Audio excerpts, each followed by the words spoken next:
Hello and welcome to the Cutie Art Crusaders, episode 91, for April 1st, 2014. Happy April Fools to everyone out there who knows that. I'm not sure which countries do April Fools. Anyways, my name is Rainbow Plasma. I'm the organizer and this week's editor of the podcast, and today I'm joined by... Burn1, the special guest coordinator of the podcast. I'm Flutterguy317, and I do the media managing of the podcast. And I'm Atmospark. I do the questions, the DeviantArt, and the email. I'm fairly certain that April Fools is not a worldwide phenomenon. No, but I suppose once you get like Western plus like North and South America plus Europe, I guess it's good enough. Well, I mean, like apparently in France, isn't it like le poisson d'avril, the April fish, and like it's kind of the same thing, but like involving fish. I'm not really sure. I guess. But for people out there who aren't aware of our strange customs, April Fool's Day is a day in which we all decide to play pranks on each other. That's basically degraded into just telling lies and then going April Fools. Yeah. So guys, I'm leaving the fandom. Right, exactly. April Fools. That's an example of an April Fool's joke. Yeah. Guys, I'm secretly a pony. Guys, I'm secretly secretly burned. a horse. Oh my god, that makes so much these sense. are bad examples because Burns' one was actually true. Yeah. But, yeah, it's true. Anyways, so that's what April Fool's is. It just so happens that it falls on a podcast day, which is interesting. So happy April Fools to all the people watching out there. Hopefully you guys did some pranking and got pranked, and it was all in good fun and lighthearted. It's one of those pseudo holidays that like I don't really celebrate. It's more like, oh yeah, it's a thing. It's cool that lots of people do that, and then it's like, I don't know. Yeah. I'm usually busy around April 1st, so it's like I'm in the middle of something, so it's not like I'm going to be like, all right, I'm going to plan out this huge April Fool's joke. It's more like, oh my god, stress, exams. Yeah. So I'll actually be surprised if anyone actually pranks me on April 1st, like, honestly. Yeah. I expect, like, with my friends, I expect to just be like, her, April Fool's stupid thing, you know. But that's basically what it becomes. My roommate doesn't try to prank me anymore because last time we tried it backfired horribly on him. Oh no. Oh yeah. Yeah, I tried to do the toothpaste and Oreos thing. I just ate the Oreo. I didn't even know there was toothpaste in it. This Oreo is really tasty. Yeah, it was. So It was like, minty. this is I really love minty. mint This is Oreos. great. Did you dunk it in like a mojito or No, something? I ate it straight up. I just ate it straight up. You dunked it in orange juice first, just because. Why Just not? Just toothpaste because and why orange juice. Anyhow. So I guess we should really quickly, before we start the episode, just remind people about a couple things that are going on around the CAC. So first of all, we've got our 100th episode coming up, and just to remind people, that is the episode in which we want you guys to send in the answers to 2 questions. What are those 2 questions, Flutterguy? The questions are, what have you learned from the podcast? And what did you enjoy, or what have you enjoyed from the podcast?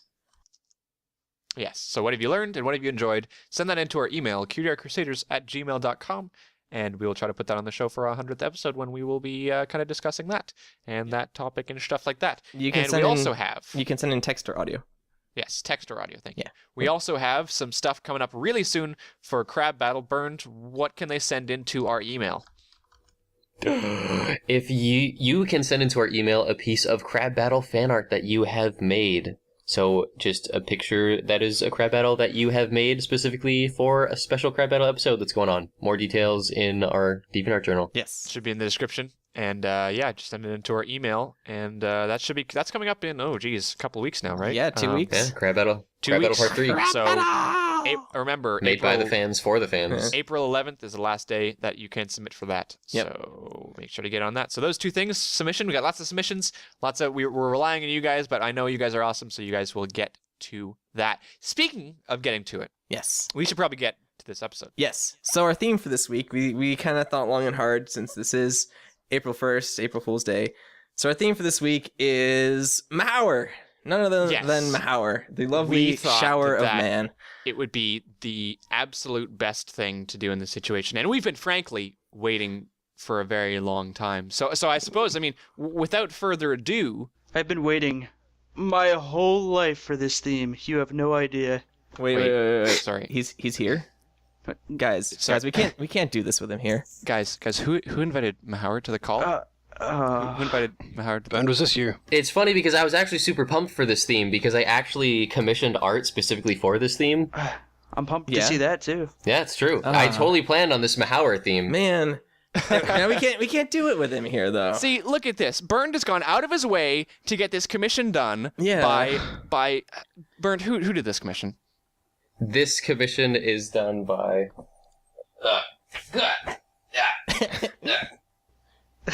Sorry.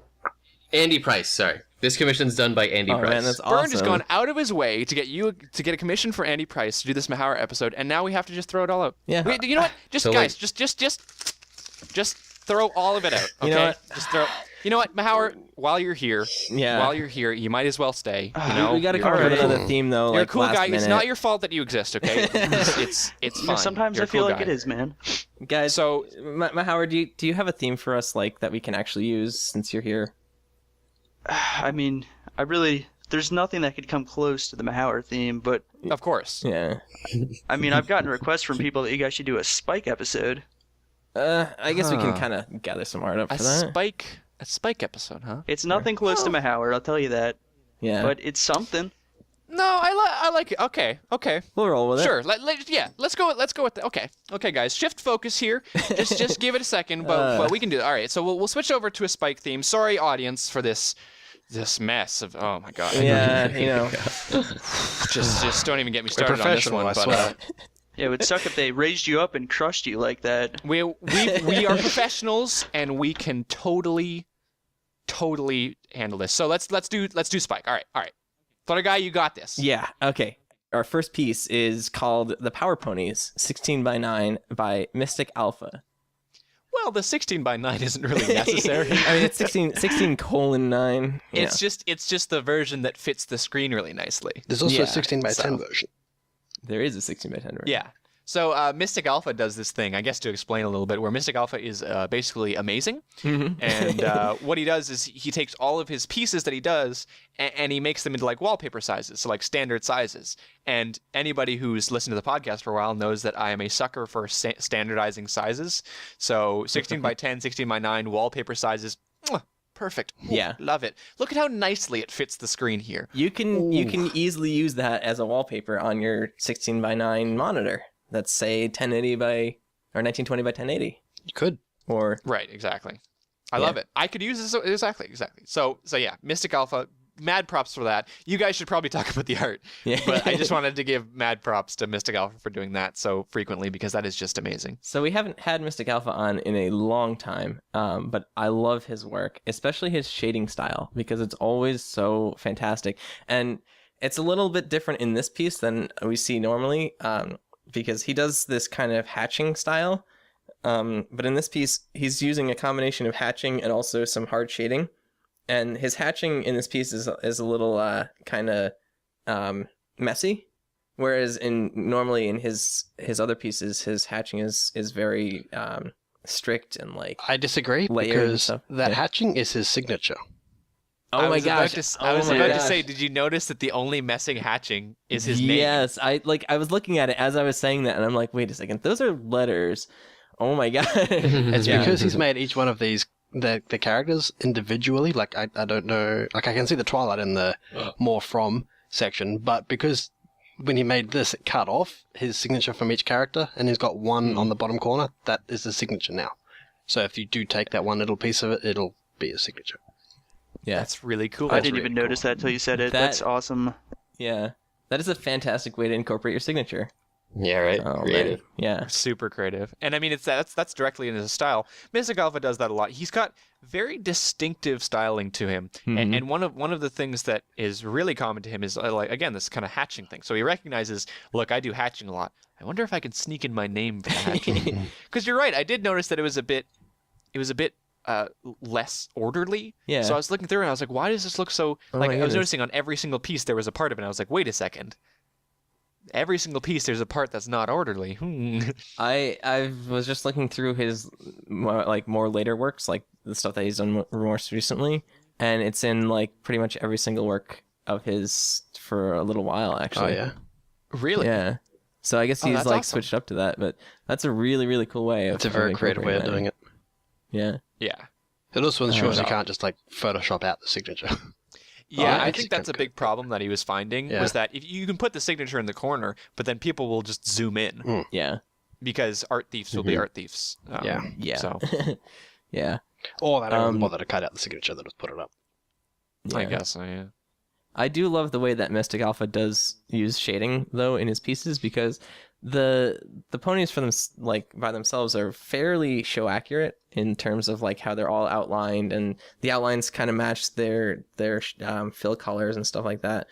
But he uses this kind of multi-layered hard shading in addition to the cross shading, and you get these like kind of well-defined muzzles and like well-defined features on their faces and stuff like that, and it's really cool.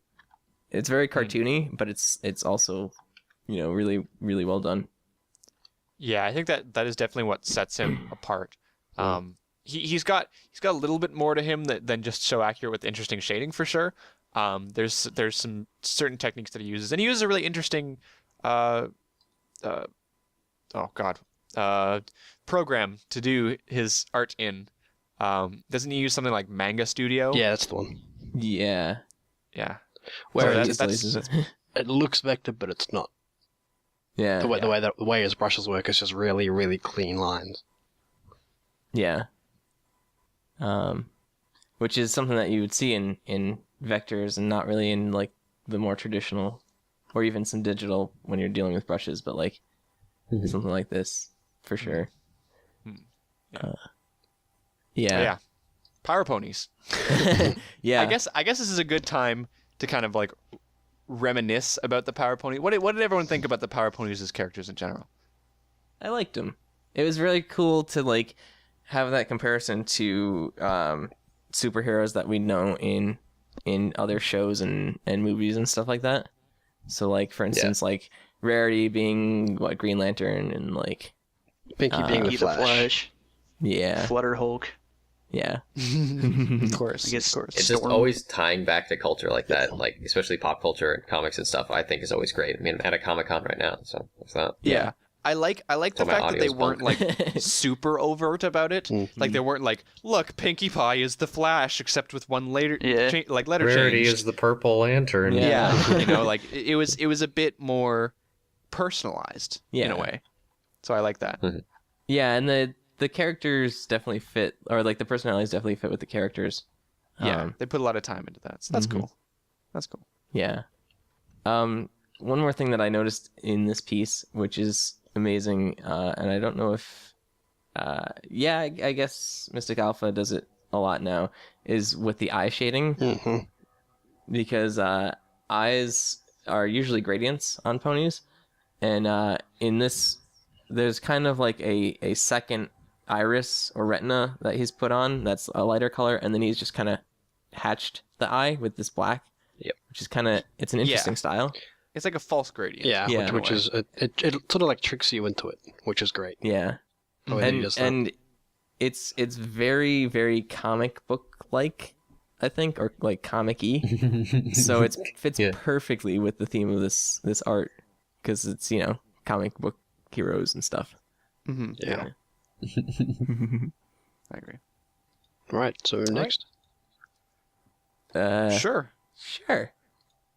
Unless someone has anything else to say about this piece, because Mystic Alpha is fantastic. So thank you. And we haven't, Mystic and we haven't Mystic featured him for a Alpha's a while. classic. so- Yeah. Yeah. Just bravo. He's one of those artists that always sticks on our show, and we're always looking at his stuff. Yeah. Well, he's one of the first artists that I really kind of clung to in terms of like I know this guy. I know this guy's Yeah, me style. too. I got a Yeah. commission from him. So Yeah. oh yeah, you did. Yeah. I think his style. Sorry about your commission, but I think his style really like it sticks out a lot because a lot of people like the show style, and that's kind of why we all got into it. But it also has its own like the shading and the slight differences to show accuracy. So everybody, it's something most people can enjoy, definitely. Yeah. But it's also really sticks out. Like the hatching definitely is his signature, as his signature's in the hatching, which I thought was interesting. Like when you first mentioned it, and you said Yeah. like, oh, it's Yeah. hatching his signature. It was like, yeah, it's definitely how I recognize it. 'Cause Oh no, it's literally even signature. metaphorically, It is Yeah. literally his signature. Yeah. Yeah, metaphorically, it was technically kind of like his signature style hatching that only he used, and now, like, literally, it has his signature. Yeah. I took Yeah. it the other way at first, the metaphorical way. It works in both. I think the cool thing about Mystic Alpha is it almost looks like show style enhanced. Mm-hmm. So like you said, it sticks very close to it, but there's just something Yeah. like extra about it, you know. So Well, people there's- have that relatability. There's also, I mean, he does change it up a little bit. Like there's more creases, like hard creases, whereas the show tends to be a little bit softer, like especially in the jawline. And that kind of gives him a unique style too. Yeah, it's much more illustrated. Yeah. It's like Ponies HD. Yeah. If Ponies were in It SD. has better definition than real life. Yeah. Better definition. So much definition. All the depth. All right, right. let's define our way to the next piece of art. All right, so our next piece is called "The Wrong Crowd for a Celebration" by Harwick's Art. I know what you're talking about, Ted. We're always prepared for every single episode. Yeah, I mean, you know, it's what with the Howard. Had these on layaway. You know, Except for Mauer. Oh, God, God. I have to deal with so much stuff with Howard. He's got great hair, though. Fantastic hair. Oh, man. Uh, So, yeah.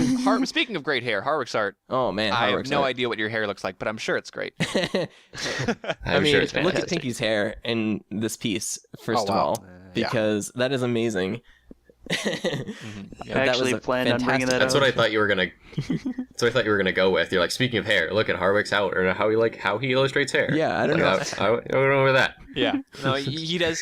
Well, Harwick is again kind of like I like to look at him again as a version of show style enhanced, and I think he's got kind of commonalities a little bit with Mystic Alpha, but he definitely starts straying a little bit farther away. And I think where he starts straying is when he starts adding in extra details that the show really doesn't cover at all. And I mean, the hair is a great example of that. Yeah, he definitely has a very amazing and unique shading style, which kind of gives his ponies and characters and the whole setting depth. It's like, it's kind of almost it's a very hard, soft shading. Yeah, I guess. that makes sense. Yeah, Yeah. I get what you're getting. But it's like, it makes the ponies and everything look very 3D. Almost, and in this piece specifically, it almost looks like an old faux 3D video game, for instance. Like especially with Oh, the yeah. background and like the door and Trixie and stuff. So I think that's It's kind of like as close. No, you go. I insist. What? go ahead. All right. I was just elaborating on that kind of 3D sense you were talking about. Like that's the most distinctive thing of Harwick's art for me is how everything is an intense, like actual like 3D, like rounded. All the ponies are always in full 3D. There's no like kind of illustration or whatnot. Yeah. Like they're really everything's really cartoony, but it's an extremely 3D cartoony. Mhm. And you can really tell that on the shading that you pointed out. There's how I like to, I guess, say it is that there's a stark contrast in between the lights and the darks and how he shades his character. So like also like extremely in rarity, obviously, and then a little more subtle in the characters as they get farther away because like rarity is closer to the light. Right. I find Well- it sticks out a lot to me in Rainbow Dash on her bottom legs, her back legs, Yeah. where it's light towards the fire and then it's like pretty much completely black on the other side. Yeah, and she's also a darker color too. So I mean, when we're looking at Fluttershy, Rarity, and Applejack, those three are very close to the fire's actual color. Yeah. But then you hit Rainbow Dash, and she's the opposite. She's blue. So Yeah. Yeah. He does very well in her hair though. I like Rainbow Dash's hair. yeah, for sure. Yeah. I like ponies. I All the find ponies. I find sometimes, and I'm not sure if you guys feel the same way, but I like a lot of the characters' hair in the show pretty equally. I find they all have their own little intricacies. But sometimes I find when it gets more detailed, Twilight's hair gets more boring to me. Because I find, when they're all on an even playing field in the show, they're, like I said, they're all on an even playing field. But then when you start adding detail, I think people, like when you start adding detail to like Rarity and Rainbow Dash's hair and like Pinkie Pie especially, sure. there's so many more details you can add. And with Twilight, it's like, I guess just add more hair in the same shape. Man, hi Twilight, your hair is boring. Yeah. Jeez. It's safe. Her hair is very safe. Yeah. Same with apple horses. Yeah. But like some of the best pieces that I find of Twilight are the ones where like she's in like an action pose and detailed, because then her hair's doing something a little bit different. Yeah. It's like lifted in a way. Whoosh. Yeah. It does And then whoosh. there's also her different hairstyles for like the wedding and like stuff like that. So Right. she has a little bit of leeway, but not really that. A slight much. curve on the end of the tips. And there was Yeah. that one or two Mhm. people that did the windy hair Twilight from the season 3 opener. There was a couple of people that did that, one or two. Yeah. Everyone in the fandom. But it stayed in the same shape, but yeah. Yeah. All the vector artists. Whoa, are you trying to make a social commentary there? To be fair, that scene really did stand out. It was just like, whoa, look at that hair. It stood out until it became numb in my brain. Yeah, well, it was sort of when they changed animation styles quite dramatically for that. Yeah. Yeah. It's interesting. I'm just looking through who's in this crowd, and there's a lot of villains in here. Like you got Awazodal, Trixie, the Diamond Dogs, whatever. I love how the It's- cat's there. Yeah. I love that cat. Hence the title. Yeah. It's an Yeah, interesting it's really scene. Yeah, well, also, I mean, not even talking about the scene itself, but like, think about the colors that are being used in this scene as well. Mhm. I mean, the entire tavern is kind of this bluey purple. The doors open, it's purple outside. You've got a lot of these characters that are even even the character like the Diamond Dog with the red coat. That red, very purple. Yeah. But when you look at the characters, they're by the fire. They're orange. They're very bright and warm. They're warm Yeah. and the villains are cold. Yeah. Exactly. So it's interesting to see that contrast, and it's not suddenly sharp. It's not like half the piece is purple and the other half is orange. It just he chose to put highlights on the characters of orange. Like for example, look at Pinkie Pie. She's very orange and warm and vibrant, but right behind her is Gilda, and Mhm. she's very cold. Yeah.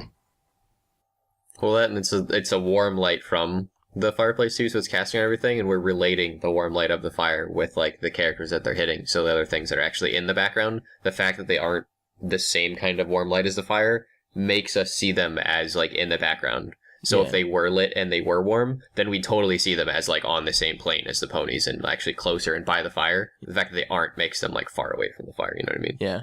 And it's definitely a conscious decision to place the ponies like close to the fire and everyone else far away, so that like it feels natural that they would be this colder blue purple light, whereas the ponies are this warm light from the fire. So amazing job with that, Harwix. Would this classify as like hyper 3D possibly? I think it's a fun mesh of the two. I was going to mention that earlier. This is like 3D cartoon style, perfect Yeah. mesh. Like, Yeah. one more step into the 3D and they would have real horse faces and it would be creepy.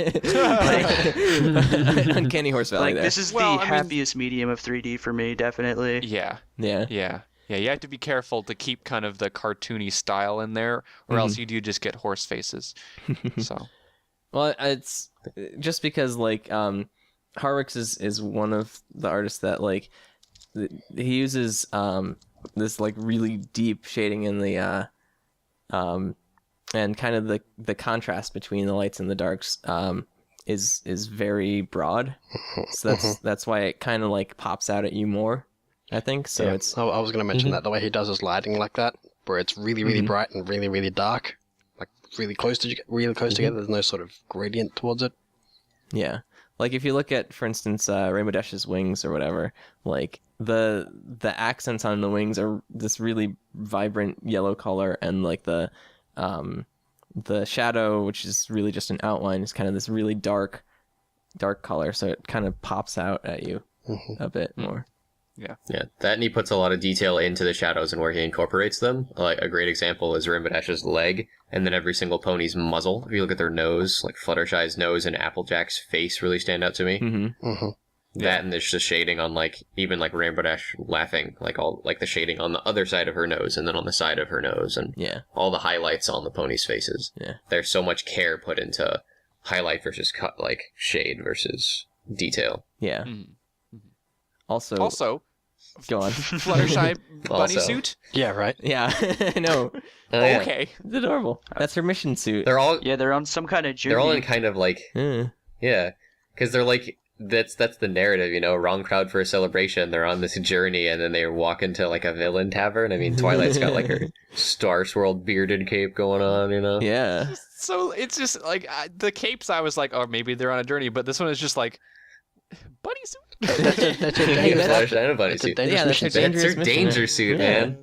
Danger close. Yeah. I would, I'm not usually one to have reoccurring jokes, like I'm not terribly entranced with a lot of the characters that come back and forth between MLP, like the minor characters, but gosh dang, do I want to see another Fluttershy bunny suit episode. Yes. It was just too cute. Yes. Like I look at this and I'm like, that's kind of out of place, but man, do I love it. So adorable. Especially with the flower. I'll make you the perfect disguise. Yeah. Also, Rarity would be the only one drinking wine in a tavern. She's just classy like that, okay? Yeah. Oh, there's wine up there. There's like, wine. what? Yeah. Everyone else has the cider. And Pinky has a bubble stash and bubble chest hair. Or soap. Or soap. It looks like soap. Or soap. Maybe that's why Rainbow Dash is laughing so much. April Fools and soap. Pinky don't care. All right, so Delicious. We do have to move on to our next piece. Harwick's amazing job. Thank you for this piece of art. We love you. So our next piece is called Celestia's Apprentice by the Wizard of Art, who has this fantastic style. And we've been wanting to feature something by the Wizard of Art, and this gives us an opportunity. We will be to. more and more as we go along. Oh, yeah. Because I think last time he was on too. oh yeah, I don't remember He's the the best. piece. Oh, I think it was a Christmas one or something. I Maybe. don't know, Probably. but it's always Yes, welcome you're right. because his art is really, really nice. Absolutely. The I mean, texture, the white highlights, I love it all.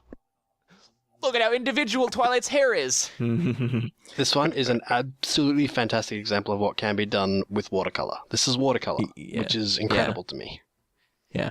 Yeah, that's Wizard of Art's really big specialty, I find, is kind of taking watercolor to the next level and defying people's expectations with watercolor. Oh yeah, like to get this level of sharpness and detail with watercolor is absolutely incredible. Yeah. I wonder if the line work is done also in watercolor, if that's done like in a pen before the watercolor. I think it's probably pen or pencil or even black crayon.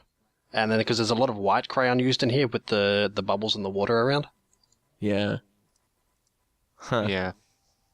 It's probably I would assume that things like the ponies and like especially the outlines and Twilight or stuff are all like either pen work or done beforehand, and then it's shaded then afterhand. Yeah, I would say it's done beforehand. Huh. This one I love because of it. Sorry, go ahead, Ted. Sorry, I was going to say that this is based on the scene from the Sorcerer's Apprentice from Disney's Fantasia. That's exactly what I was going to say. Yeah. Oh, sorry. Totally stole that from you. Which it's a very, very famous scene of where Mickey is got the brooms and cuts them up, and then there's millions of other brooms, and then a whole lot of water happens. Yep. I wonder if that's still shown to kids nowadays. I don't know, maybe. I don't know. It should be. Yeah. I think my grandma has it on Elementary school VHS. music class. Have you shown them to your Alaskan children, Vern? Yeah. No, they got eaten, remember? Oh. It's a sad story. Right, Don't bring it up. right. Let's not get into it right now. It's too sad. Lovely. It's very, very painful memories. I'm glad that that's canon now. I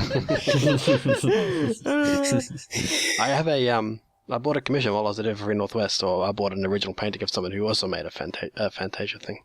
That was cool. Oh, that's cool. Do you remember who it was? Or I can't, unfortunately. You'll have to ask Danny. She hasn't. I will have to ask her then at some point later. But anyhow, this piece of art is absolutely fantastic. So yeah, it is full watercolor. It's done on a 140-pound cold pressed paper. So like we've said with watercolors in the past, is you have special paper that can absorb the water at various levels. So like I'm assuming that since this is a very detailed and precise work, that the 140-pound cold pressed paper is probably very absorbent. Or he used 140 pound is ridiculous. Like a sponge. And it's interesting because there is a little bit of like watercolor runniness in, for instance, the floor in the background, and also in like the water drippings in Twilight's mane and tail and stuff. So you can definitely tell that it is watercolor because you have those attributes to it. But it's the rest of it is very precisely done. There's like the mixing of colors and stuff like that is very well done. Definitely tell in the books and the shelves in the background, but I don't feel like it takes away from it. I feel like it makes the characters contrast even more, like the detail from the more simplistic background, and I think it just works out really well. Yeah. Well, that's something that we've talked about a few times. That having less detail in the background and more detail on whatever character or whatever is in front really makes them pop. Yeah. Like you've got the really, really simple books and shelves and stuff in the background, and you go look straight down to Celestia's crown and her hair, which is rather detailed, and that makes it stand out. Yeah. Especially Twilight. Yeah. Especially Twilight with that expression on her face. Look at her face! Yeah. I've been holding it in this entire time because I'm like, no, we should be educational. We should be talking about watercolor. Look at her face! That face is so adorable. I'm dead. I died. Oh. You're gonna move on without me. I can't. It's okay, guys. That's his April Fool's joke. No. I didn't die though. It was just a joke. Actually died. Yeah. But I mean, you guys know me. Like, faces are my everything when it comes to art pieces, and it's just like, oh, so cute. I know. Can't even. I'm done. I can't. How can just go. Celestia say no to that face? Like, seriously. It's impossible. It's impossible. That's why this is a work of fiction. That is the She's only like- reason why this is a work of fiction. Do you see how she's floating that broom? She's just going to whack, whack with it. Burned with the child abuse joke. Fantastic. All right. Well, you snapped It's me right Apprentice. out of my adorable face stupor. So I guess that Discipline is an important factor. Okay. Well, we're gonna just. So anything else? Does anybody please have something Nope, to say? can't top that. I think we should stop right there. That's better. So to once again say how amazing the watercolor work is in this, because it's impossible Yeah. to get this level of detail. Yeah, this is really fantastic. Expert control. I really want to like hang the original on my wall. Like, there's something about his pieces, and maybe it's just because watercolor is more of a traditional medium, but there's just something about his pieces that, like, I want that piece on my wall. I would buy his original for Yeah. sure. I have a watercolor done by Blixit of Twilight and Rainbow Dash, and it's fantastic. It's a print, obviously, of it. And we've seen the original because it's in the Traveling Pony Museum. But like with watercolors, having the original is just like so worth it. Like, Yeah, man. It's- Imagine how good this looks as an original. yeah, Yeah, That's I crazy. really It's want to see it. nuts. yeah, It's nuts because Yeah. to people who haven't seen things like, for example, I think Burned, Flutter Guy, and myself, we all have paintings, right? yeah. From Cosmic Unicorn, yes. Right. So like I'm looking at mine right now, my Rainbow Dash Sky one, and it's just like there's no way to describe how much better it looks in person. Mm-hmm. So looking at something like this digitally, I can't imagine how awesome this looks in person. Yeah, That'd be amazing. yeah. I've Yeah. never actually seen a painting before, not once. That's a straight lie. April Fool's. Yeah, April gotcha. But Trigion had a lot of really, really nice originals, and Traveling Pony Museum had some too. I saw a bunch at BronyCon. But if I was ever going to buy an original, Sarah Richard, makes all the covers for the comics for people who don't know, and she after the they're actually out on the alt comics. You could buy the original acrylic paintings. They're only kind of expensive, but they're too expensive for me. But man, do I want one. Yeah. See, Mahauer has this little crush on Sarah Richards. I wouldn't say There's- that. A crush on her art. I've never met the woman. crush on the art. No, but that's totally fine because I have a crush on Gray Stripe's art. Yeah. So the only difference is I've met her and it makes it much more awkward. So just make sure that you never meet her. And it'll make things okay. Wow, that's kind of.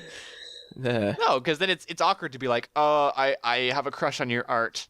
We did this joke on the podcast this one time.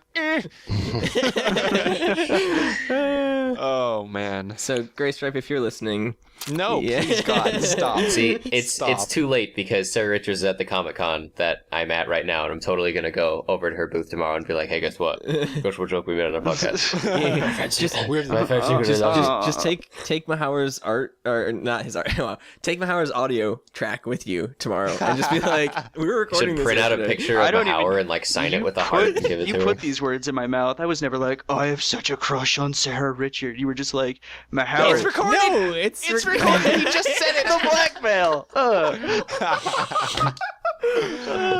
man. All right. All right, so we do have to move on to our last piece, which is called Origin by Assassin Monkey. Hey, AM. Yes, Assassin Monkey, hi. We know you're in the chat because you're always there. You're amazing. We love you. Yay. This one I find has probably got the other ones that we have little stories maybe underlining them where they're describing a situation. This one's cooler because it kind of leaves the emotional impact up to the viewer. Mm-hmm.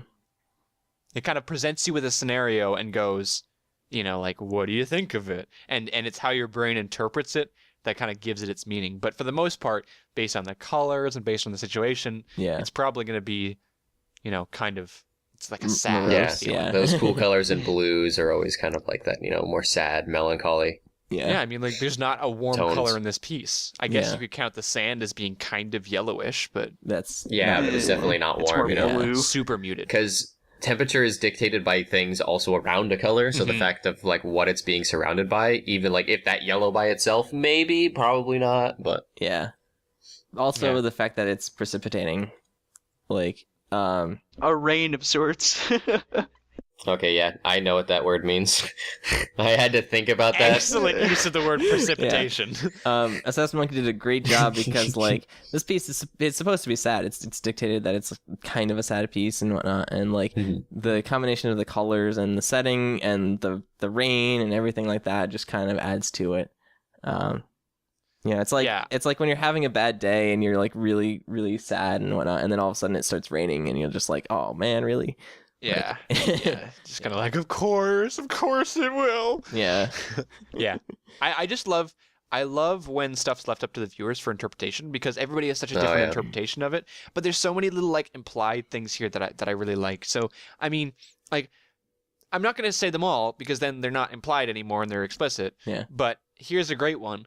So the right hand, the right claw, which would be on our left Mhm. when we're viewing the piece, it's digging into the sand, Yeah. Like, what does that mean? What does that imply? Listen you know? me, Like, man. that Yeah. sounds sarcastic and it sounds like I'm being over the top, but like I legitimately love to hear what people like to interpret what that is, what Yeah. the scenario might have been, how did it lead to Well, that point? It looks like there was a rock slide or something. Yeah. How long Yeah. has it been? To me, Yeah. what it looks like is it was a big dragon who was fighting or something happened, and then the side of the mountain collapsed on it, killed the dragon, and he's trying to like claw his way out, and that's why there are grooves in the rock there. Yeah, not instantly. So sad. Yeah.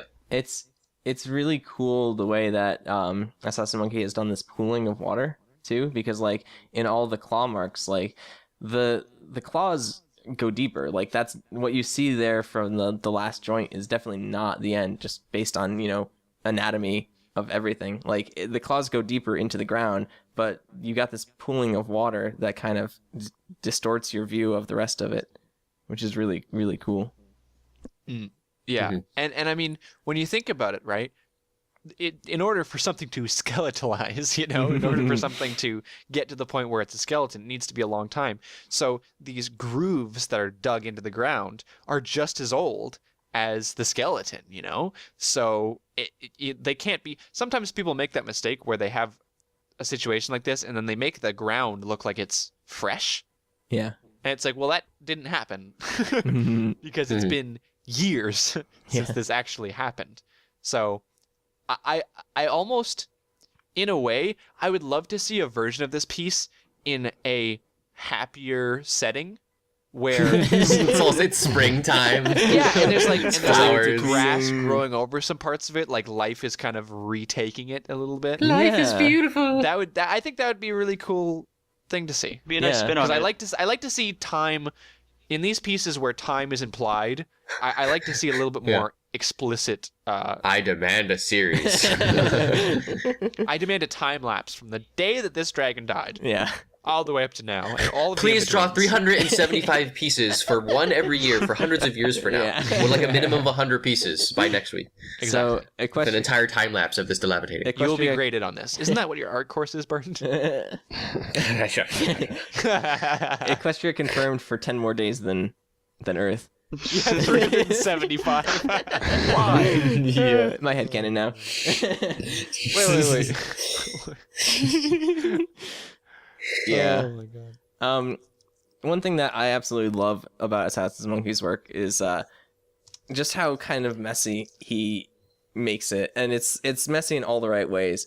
Who is it? Husi also has a very messy medium, and also messy in the right ways. And it's like where detail is needed, obviously you have detail surrounding it and stuff like that. But like if you look at the rock slide and the ground and stuff like that, it's like splotches of color and like brush strokes and stuff like that. And you can very easily see the brush strokes, especially if you look over towards the right side of the piece. But if you look at into the more detailed piece or parts of the piece, like the skull and stuff like that, it's like, it's very detailed, very sharp. Yeah, that's what I wanted to get to, because Ruin Plaza mentioned, like, he's leaving a lot for the viewer to interpret, and he's not just doing that with the narrative, he's also doing that with how he's detailed the actual image and, like, this, what he's painted. So, like, the right-hand side of the image is extremely, like, not detailed. It almost looks unfinished if you actually look directly at it. But the fact that it is that way makes us actually look at what is the focus, which is the extremely detailed skull. So we'll spend our time looking at all the detail and stuff in that skull, in the claw, and the digging in the ground. But we won't actually look at certain areas, like on the right-hand side. We don't care that they're not detailed. It doesn't matter that it's not detailed. It's better that way because it helps direct our focus and leaves it to our imagination yet again. Yeah. And I think also the cool thing that it kind of does too is it makes it kind of look blurry, and I think that matches with the rain scene because it it's like the lens is getting fogged up, or like someone's rubbed Vaseline on the lens or something. But yeah, it kind of gives it that sense of when you're taking a video in the rain, sometimes you can get that kind of foggy effect around, the weather's affecting things. That and like depth of field or area of focus, Yeah, that's true as well. So it kind of gives it a cinematic. Yeah, you'd say that. Yeah. Cinematic kind of feel to it. Yeah, definitely. Big time. The composition is kind of interesting too, in that like the scene is offset to the left. And I'm not sure exactly what the composition is called, if it has a technical term or whatever, but like there's this big chunk of like this unfinished or like undetailed rocks off to the right, and you don't pay attention to them because they are kind of unfinished and undetailed, but they do take up quite a bit of the piece. But it's just kind of like I don't know, it's just interesting in that like the focus is shifted to the left, and a lot of times pieces are more interesting that way, Yeah, I was gonna say it gives the piece kind of this interesting feel to it. I have read or something somewhere that having the center of a piece or focusing somewhere that's not in the middle does make it more interesting and more likely for someone to like, look at it for longer and to enjoy it more, because you're not just staring straight at this thing and like, hey, look, the focus is right in the middle, whatever. It's off to the side. It's a big thing in photography. Instead of having it right in the middle, you have it off to the side. Yeah. I and none of us are researchers, and so we're not terribly versed in this, but perhaps one of the reasons for that might be, when we talked about flat colors, we talked about the fact that flat colors are very often unappealing because real life is never like that. Even if you look at a blank wall, it's never perfectly flat, you know? There's always like tiny little texture to it.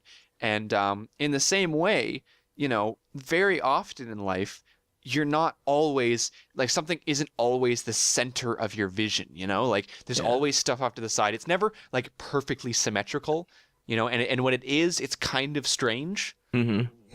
So perhaps in a way that kind of contributes here, where if it was perfectly in the center, it's kind of like, whoa, you know, like it's, and also I think what it does as well is it lets you explore the piece a little bit further, because I think we naturally go to the center of a piece to look at the main focus, and then from there we go, all right, well, there's a lot of piece to the left, so we go to the left, and then we kind of drift back and forth, and I think it lends itself to a little bit more of eye drifting, and it makes you explore the piece a little bit more. Yeah.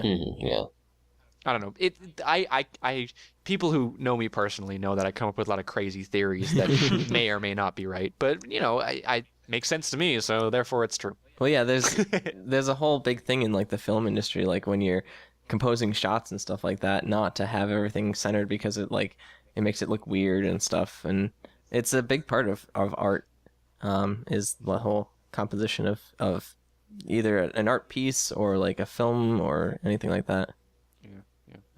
All right, so we are going to move on to the Cunas, I believe. Okay. Special Mahower Power Cunas today. So these are all going to be answered by just Mahower. just Mahower just gonna answer them. We're just gonna take a break here, guys. Our first question from everyone everywhere: why is Mahower so beautiful? You know, some people are born with it. Maybe it's Maybelline. Maybe it's Maybelline. Have I ever told you I love you? God, Mahower, you are amazing. Because I should tell you that more often. People ask, why do we have Mahower on the podcast? And my answer is, why Who not? asks that? Who would say something like why? Man. I ask myself occasionally, and then I slap myself and go, no. People don't ask why we have you on. People ask why you're not on every episode. A better question. Then... These are the questions. All right, so anyway, since we happen to have you along for the ride, you might as well answer these first to, you know, let you get them out of the way. So I'll see what I can do. If it's like, what's your favorite classical artist? I'll be like, Burned. What's your favorite pony? Yeah, Burn, I can handle Burn is that. a classical artist. Yeah, Burned. All right. Anyways, let's hand it over to the Cunas master. All right, first question I've got here is, what is your favorite medium of art? For example, paint, graphite, vector, raster, etc. Sent in by Kirid25, who's probably in the chat. Hi, Hi, Kirid. Kieran. I know Kieran. Me and him go We way all know back. Kieran.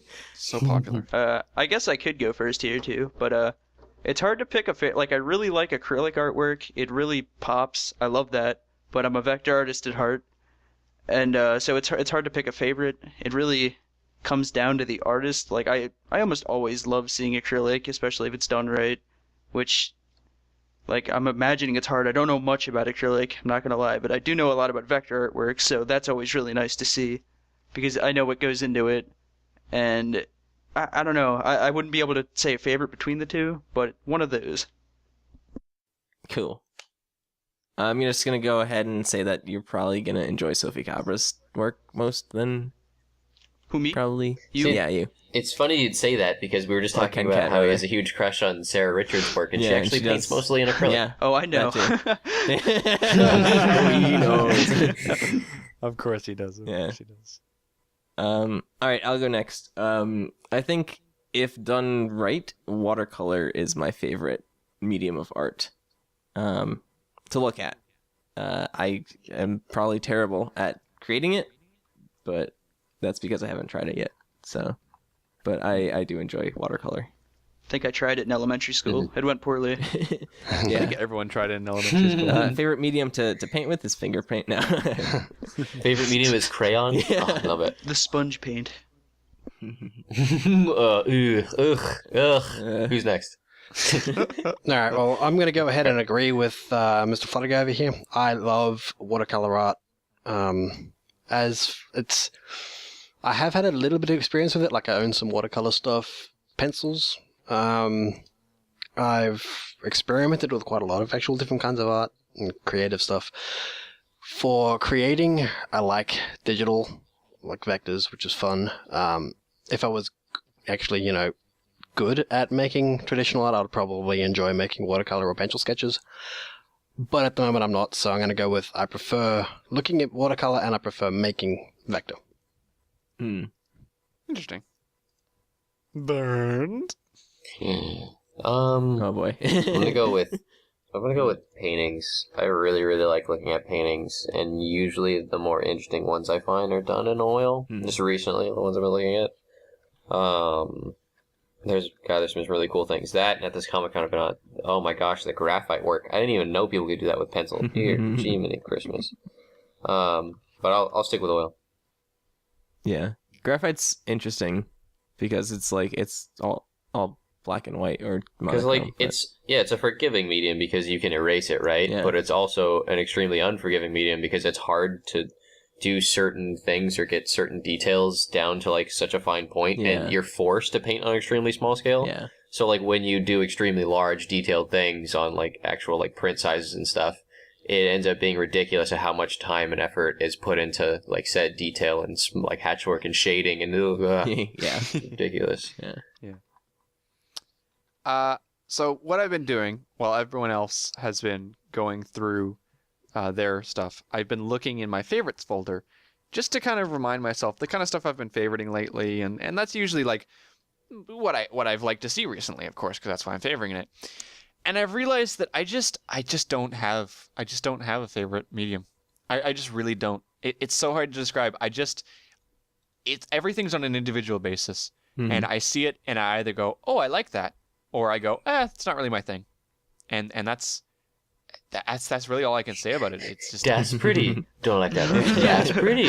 No, I don't like that. It's funny because we try to look through like our favorites folder sometimes to get inspiration for the show, and mine's the worst one to look through because I have like the weirdest tastes, most inconsistent, non-artistic tastes that are just like so not useful most of the time. It's all Rainbow Dash. No, I'm just kidding. It's always been Rainbow Dash. I know. I've almost got as many pages of me as I do Rainbow Dash. But yeah, it's just on a case by case basis, really. Yeah, no. Yeah. But I mean, it's fine because we can still find inspiration in your favorites and stuff. I mean, it's better than going and looking through someone like, I don't know, Assassin Monkey's favorites. You know? Yeah. Cough. Yeah.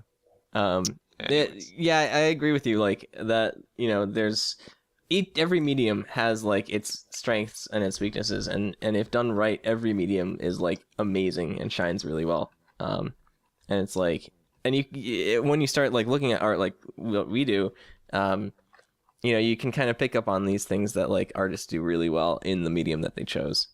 So, yeah. Great question. Thanks, Kieran. All right, so second question I've got here is, do you prefer any traditional medium over digital mediums? If so, which ones? And I'm going to say why. Sent in by Bronrig, which is, I mean, this does relate back to our previous question, which is kind of why I picked it. And now over to Rainbow Plasma.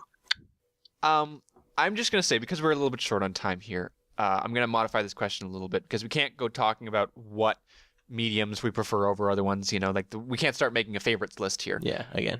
So what I'm going to say is, if you had to have the horrible choice of picking either traditional or digital mediums, then which one would you think that you'd prefer? So why don't we start with our guest Mahower? So which would you prefer, traditional or digital? It's kind of hard to say. Like, I don't aesthetically, it's not a huge deal to me. Like, just like you said, I was just going through my favorites list. It seems it doesn't really matter what medium things are made in. It's just the outcome, how much color. Like, I don't know. Apparently, I really like splashes of color, vivid color. But You're a splashy man. if I had to pick, maybe traditional, because if it's something tangible you can put up on your wall, it's kind of really cool, like we were talking about earlier, and that's like the only advantage I would say traditional has on digital. But digital can accomplish a lot of the things that traditional artworks can, using little tricks and stuff, little fake textures and whatnot. So I totally get what he's saying. it's sometimes almost the same, but yeah.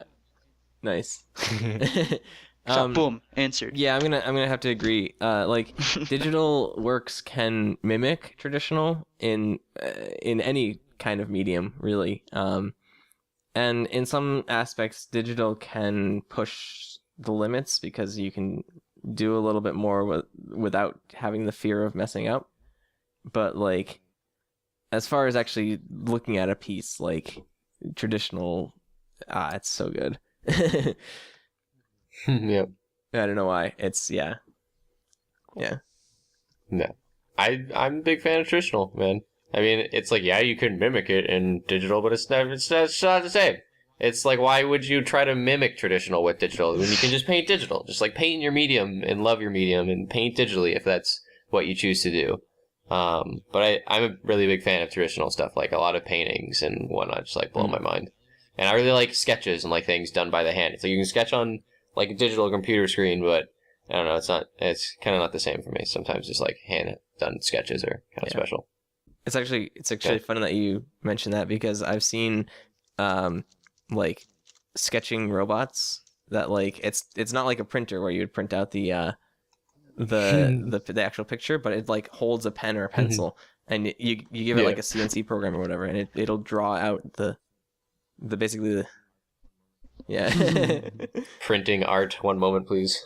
Yeah, if you called printers sketching robots, legitimately, I would have never let that go. Oh, these French is sketching robots. Guys, we need an ink distributor. Atmospark, how about you? I can't really pick between them. Like, they both have their fantastic benefits over the other. Like, they both have pros and cons, and I think I might have said everything I needed to in the last one accidentally. Oh, okay, that's fine. No, it doesn't have to be a long answer. That was my short answer for a short question. Yeah, I'll take it. There you go. So you can't choose. I'm going to go against the grain. I'm saying digital. And you know why? Because all of you have been comparing digital that's trying to be traditional with traditional. yeah. And you're right.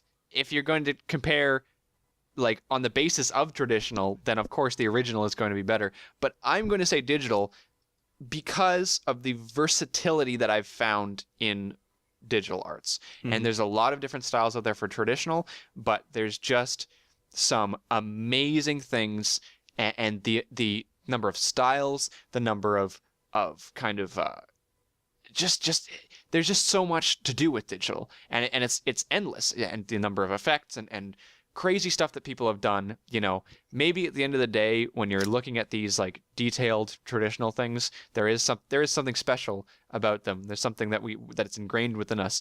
But man, is there something special with the variety of crazy stuff that digital can do. Mm-hmm. That's my answer. I'm gonna pick digital just because all y'all did pick digital. Because forget all of you. And it's also nice because digital opens up new avenues for artists, and like a lot of people who wouldn't have normally done art are doing art because they can through digital means, and you know, doing fantastic art. And like, I'm not saying that traditional or digital is worse than traditional, because you're right. Like, if you don't compare the two, like digital has a lot of really good things going for it and stuff. So yeah. All right. Well, that was all of your answers for those questions. So let's quickly go on to plugs. Mahower. You always do this to me. It's not fair. I have no idea what you're talking about. Come on, you can do it. You don't even have to list them out properly. I Just won't what do even. we have? All right, you can go to our DeviantArt. It's at Mahower. Oh, It's at whoa. Cutie Art Crusaders or something similar. And then there's a Gmail. There's a YouTube channel, and there's a Twitter. And did I get them all? One more. Facebook. Yep. Yeah. Just came to me. Yeah. You can hit us up on Oculus Rift. Oh, sad day. Now in 3D. Sad day. Topical joke. Hit us up on our Steam group. Oh, we should create now. Man. It'll all just be me anyways. with Kerbal Space Program. Anyways, you guys know the plugs. It's on the screen. Speaking of the email, again, we got a couple of things to email. You guys have already heard them, so send in those emails for both our crap episode and for episode 100. We will be reminding you continually, so if you forget this week, it's okay. We'll tell you again next week. Yep. Speaking of next week. So we have a theme, and it's right here, and it's unfortunately not Mahower again. It's messed up. Yeah, I know. Man, But, I was so pumped when I got that commission too. That was great. No, you know what? No, we have to. I mean, this is what we do. If something gets ruined, we throw it out and we destroy all the evidence. Yeah. That's the Cutie Art Crusader way. So, Vern, Damn, what a big waste of money. I was No. all pumped. What, is it? You- I have not seen this commission yet. I'm pretty sure it does exist. Is it Andy Price or is it Sarah Richard? Because I don't know anymore. Did you Okay, not wait. see the thing I linked in the Skype Did you document not see earlier? he linked it earlier? He No? linked it. It's Oh by my god. Oh my- my is it god! gone? That's so much no, better. It's in Skype. No, Oh my god. What? I'll link it again. you are the biggest Oh my dirt God. face of all time. Oh my god, that's awesome. Can we take this moment to talk about how awesome this commission is? Yeah. I love it. Like, Okay. I asked Andy Price for this at the Comic-Con, and he's like, and I was like, can you make a commission for me of Pinkie Pie going, what the heck is a Mahower? That's so and he's good. like, excuse me, a what? What'd you just say? A what again? And he like didn't know what I was actually saying. I was like, here, I'll write it for you. He's like, what the heck is this? And then so he sketched an angry Pinkie Pie, That's so just like good. Mahower. Oh my god. And he was like joking with me about this name. He's like, some people in their online names, like some people who tweet at me, is like, what are you doing? He's so Oh my God, good. it's so Fantastic. good. Oh man. Yeah, Andy Price likes your name, by the way. I can Supposedly. tell. Yeah. Moohauer? Mahager? I love it. I've gotten both of those before. Yeah. Andy Price is a really awesome guy. It was a pleasure to meet him here. Yeah, so thank you, Andy Price, for that lovely commission, and I'm sure Mahower will be thanking you. I can't believe that you didn't see that in this. He snuck it in, man. I was doing stuff. I don't know.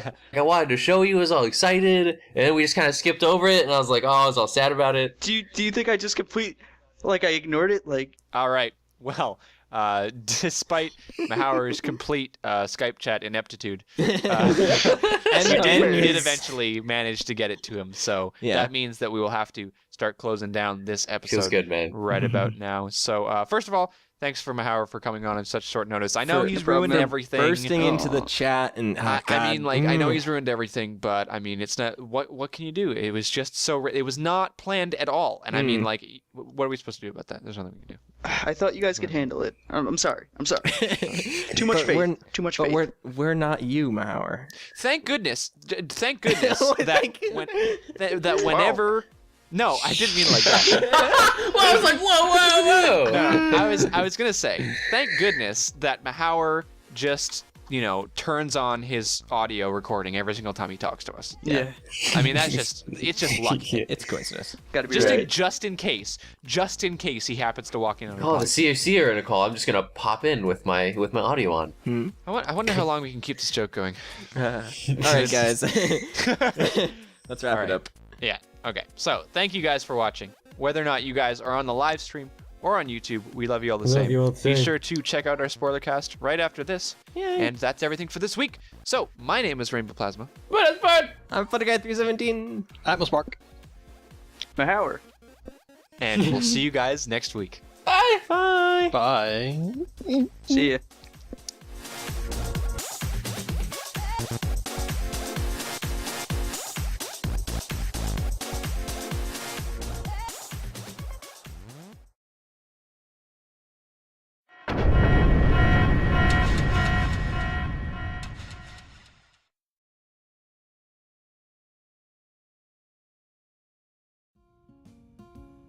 Hello, and welcome to the 19th spoilercast done by the Cutie Art Crusaders for Season 4 of My Little Pony. My name is Flutterguy317, and today I am joined by Rainbow Plasma, Hello.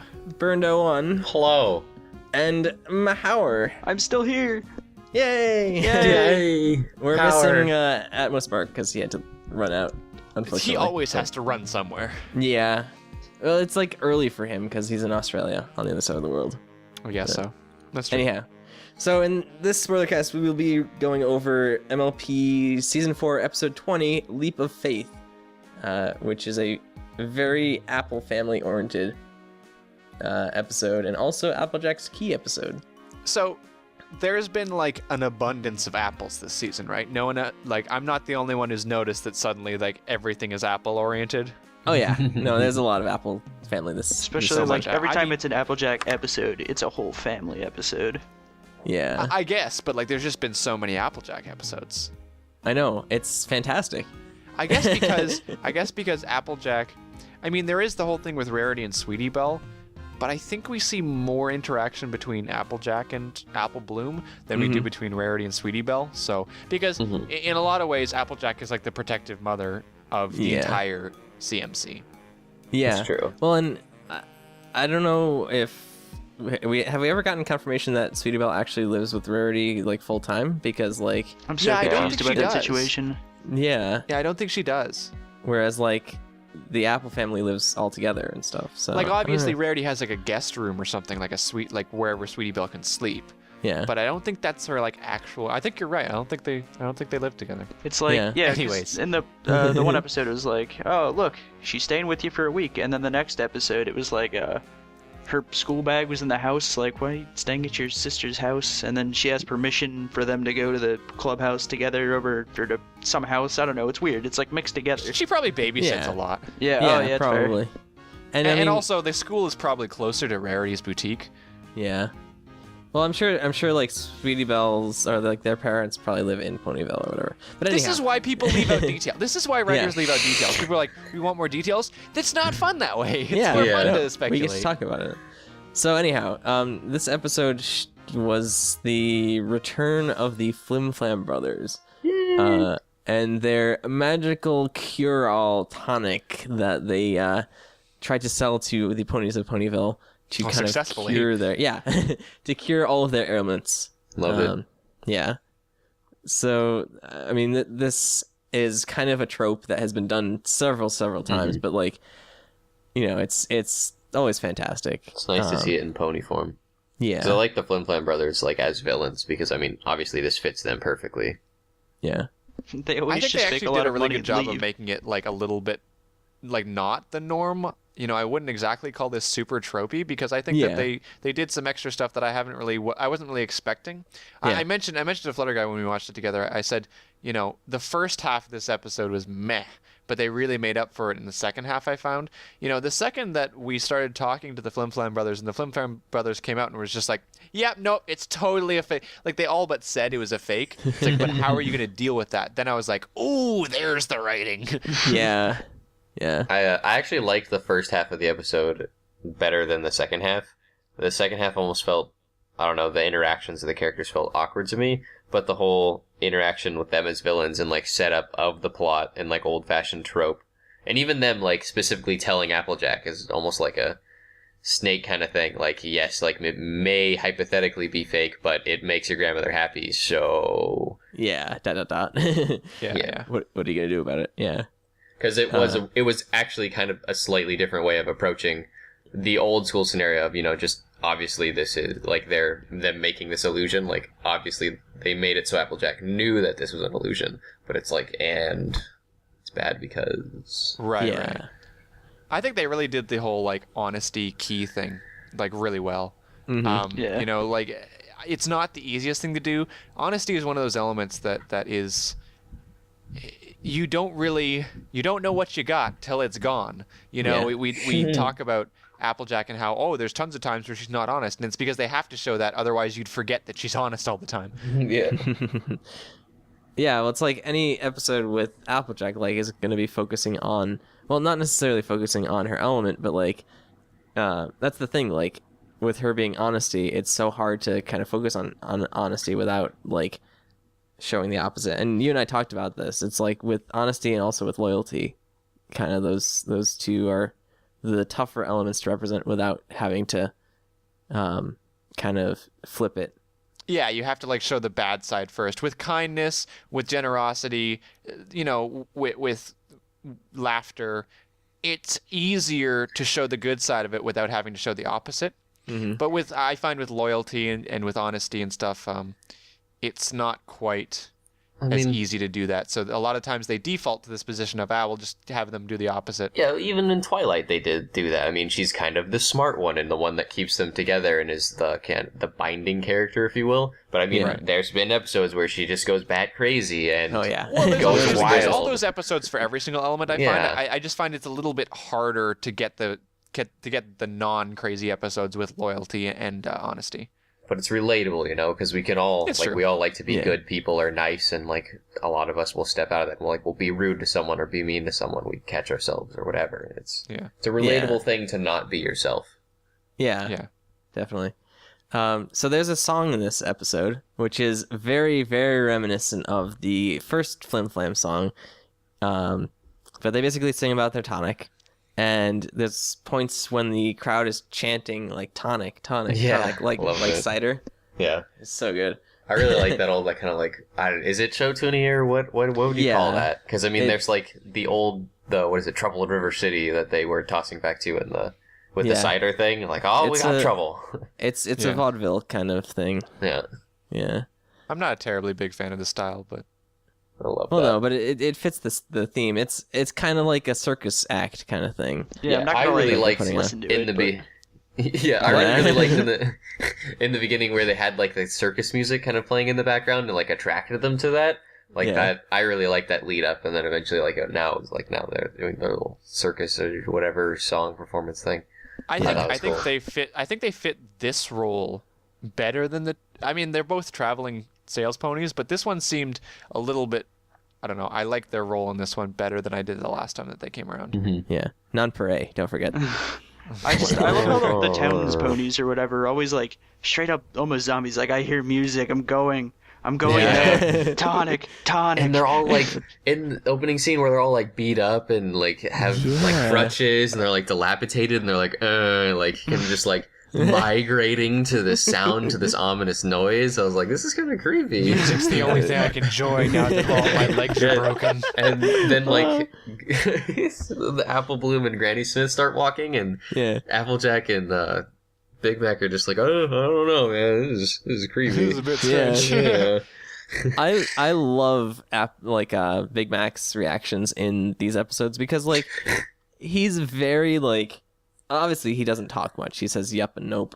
Yeah. But like you can definitely tell the vibe that like he's putting off. That by, Peter like, new voice acting. Yeah. How many But times do yeah, you think it's- they've had him in the studio this year? Oh, like 500 definitely. He's definitely right. like the intonation has been no pun intended new. Like those aren't just the same old recycled nopes. Yeah. No, those are new notes. That would've Premium been me. nopes right there.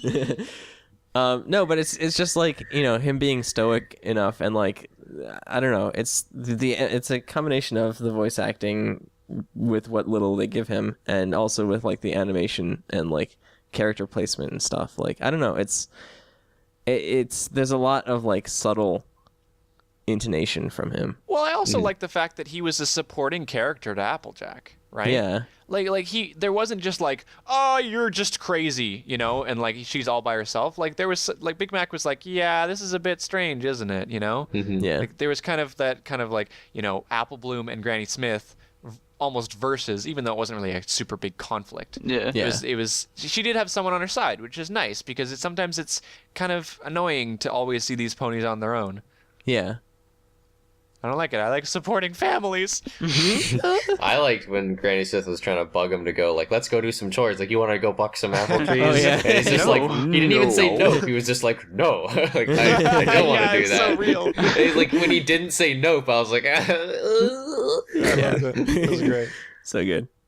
So Granny becomes like spry and well, not really young, but spry. Placebo effect. Yeah. Classic.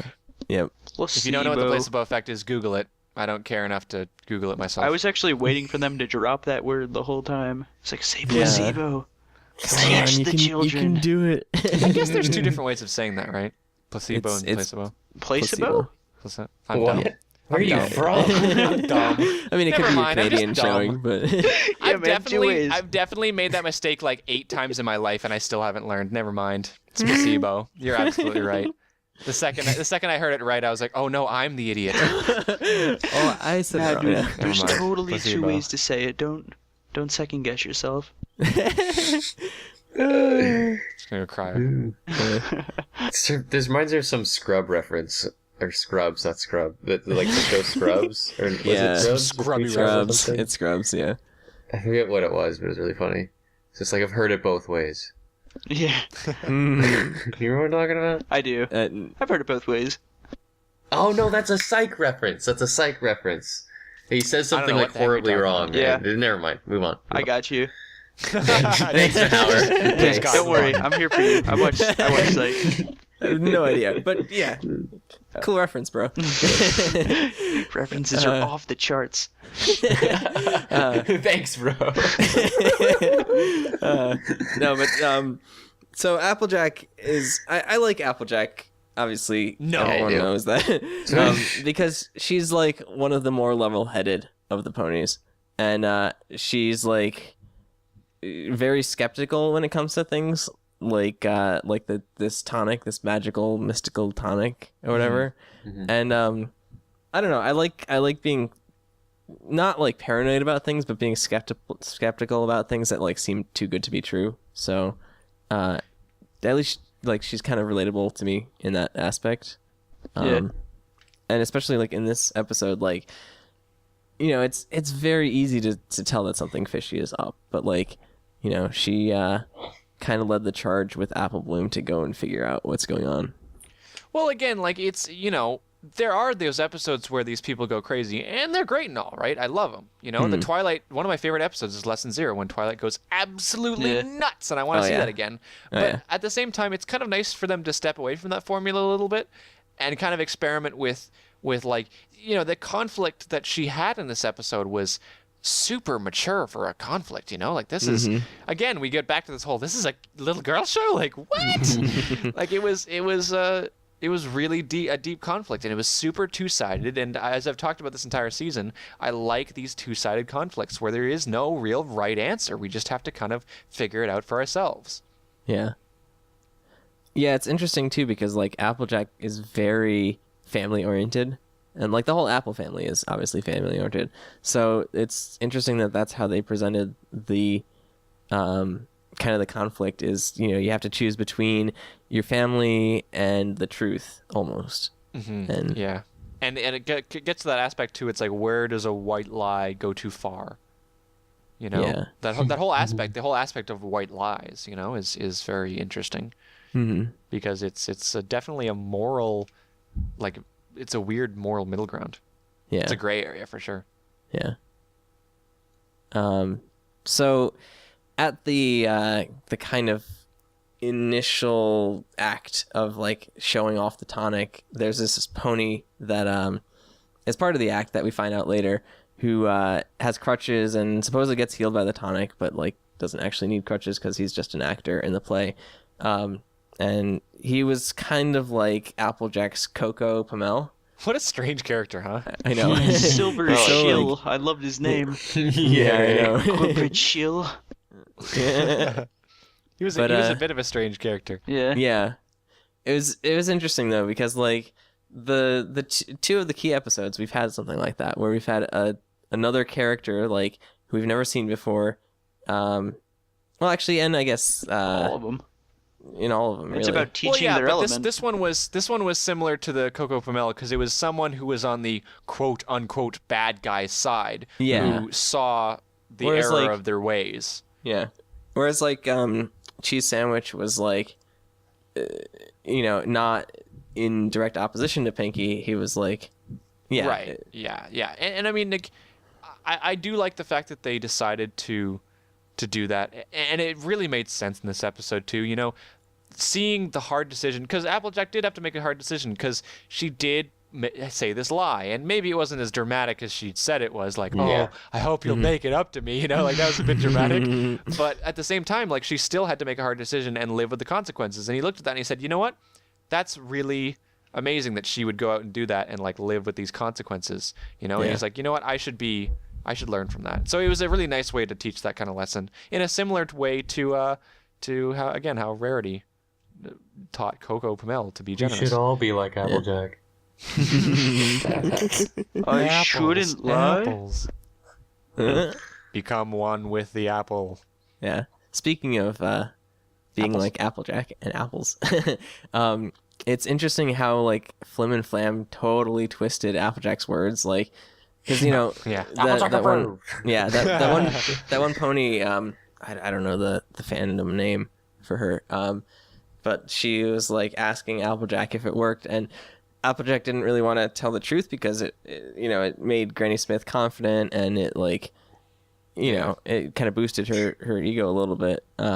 So she kind of was like, oh, well, it seems to work for Granny. And then all of a sudden, Flim and Flam are like, oh, it's Applejack approved. Like, and then they've got like posters saying number 1 Applejack. Those posters were super quick. Yeah. How did you get my likeness? It's okay, there's people on DeviantArt who are vectoring you. Yeah.